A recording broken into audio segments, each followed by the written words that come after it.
The last time I saw my mother alive, I was checking my watch. I thought I had time. I have never been so wrong about anything.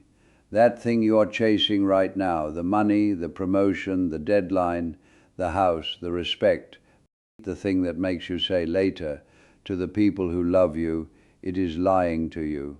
Every one of them lies to you the same way. I'm William, I'm 77. And I spent 2 years telling my dying mother I'll come next month, until one night there were no more months left in the drawer. So sit with me a minute, just a minute. What it cost me half a lifetime to understand, I'm going to try and hand to you right now, so maybe you don't pay what I paid. Let me tell you about her hands first, because that's what I remember. My mother Ruth raised 3 of us on a cashier's wage and a widow's stubbornness. My father was gone by the time I was 9, so it was her, just her. She worked doubles, she came home smelling like the diner, coffee and grease and cigarette smoke that wasn't hers, and she'd still sit on the edge of my bed and ask me one question every night, same question: what was the best part of your day? I was 8 years old. I didn't know I was rich. She never missed a night, not one. Sick, tired, broke, heartbroken, she'd sit on that mattress and ask me what the best part of my day was. 30 years later, I couldn't give her 30 minutes on a Sunday. Sit with that a second, because I have to. Here's how it happens. Nobody decides to abandon their mother. That's not how it works. It's smaller than that. It's quieter. You get busy, good busy, respectable busy. I had the career regional manager by 44, ran 3 offices by 51. I was the guy people called. I was needed. God. I loved being needed. I didn't understand yet that being needed at work is the easiest place in the world to hide from being needed at home. And Mom was 2 hours and 40 minutes up the interstate. 2 hours and 40 minutes. I want you to hear how close that is.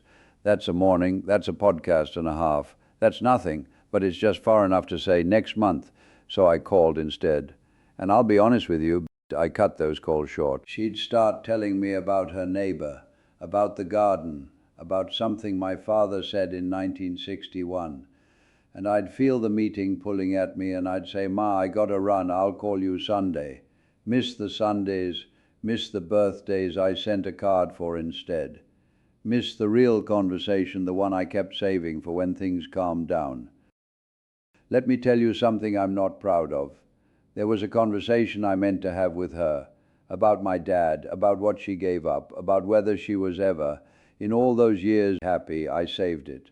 I saved it like it was a bottle of wine getting better on a shelf. You cannot save a conversation. That's the first thing I need you to write down somewhere. The conversation you're saving has an expiration date you cannot see. The phone rang at 2:14 in the morning. I still see the numbers.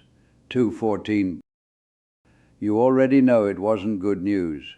Nobody's calling at 2:14 to tell you they love you. It was the hospital, it was fast. It was her heart, and they said I should come 2 hours and 40 minutes. I drove it in 2 hours and 10. I've never told anybody that. I broke every law God and the state ever wrote, getting up that road in the dark. To close a distance I'd refused to close for 2 years when it was easy, and I was late. Not late by hours, late by about 40 minutes. 40 minutes, the exact size of the phone calls I used to cut short. I sat in that room and I held her hands, the diner hands, cool now, and I finally had the time, all the time in the world. And there was nobody left to answer the question. So I asked it anyway, out loud, to an empty room. What was the best part of your day, Ma? Now, I want to tell you about my friend Danny, because I don't want you thinking this is just a sad old man feeling sorry for himself. Danny's father got sick the same way, around the same time, and Danny did the thing I couldn't. He drove down every single weekend for 14 months. He lost a promotion over it. Money too. I asked him once, years later, didn't it cost you? And he looked at me like I'd asked something crazy. He said, "Bill, I got 14 months of my dad's stories. I'd have paid the whole house for it." That's the difference. That's the whole difference right there between two old men at the end. One of us is at peace. One of us still drives past a hospital exit and has to grip the wheel. Danny gave up the ladder and kept his father. I kept climbing and got to the top just in time to look down and see what I'd left at the bottom. Don't climb a ladder for 40 years and find out it was leaning on the wrong wall. Here's what it took me another 20 years to understand. I'm a slow learner. I guess you've figured that out by now. I used to think the tragedy was that I missed her death, that I was 40 minutes late. That's not the tragedy. The tragedy is all the living I missed while she was still here to live it with me. 2 years of Sundays, 100 phone calls I hung up on, one conversation I kept on a shelf until the shelf was empty. I didn't lose my mother once. I lose her a little every time I remember. I could have just stayed later. Is not a promise.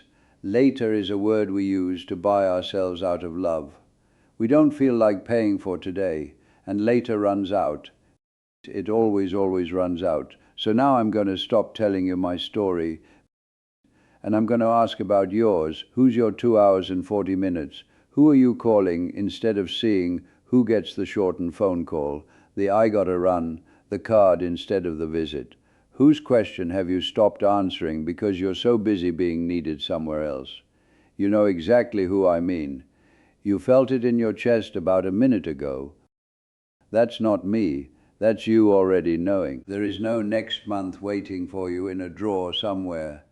There's no calm, quiet season coming when it'll finally be convenient. That season is a story you tell yourself so you can keep saying later and feel okay about it. Go this week, not someday this week. And when you get there, put the watch away, put the phone face down, and ask them the real question, the one you've been saving. Ask it while there's still somebody in the room to answer. You're not too busy. You hear me? You're not too busy. You're scared it'll be sad, or heavy, or awkward, and so you keep it small. I did that for 2 years, and I'd give anything for one awkward Sunday back.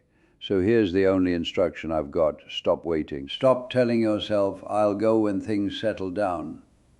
Things don't settle down. People just leave. If this reached you, send it to somebody who's been meaning to visit someone. You know who they are. Maybe it's the little push they needed. And tell me down in the comments. Who are you going to go see this week? Say the name out loud or type it. Make it real. Naming it is how you keep the promise. Then come sit with me again next time. I've got more of these and I'm not done learning out loud. Go call your mother while it still rings.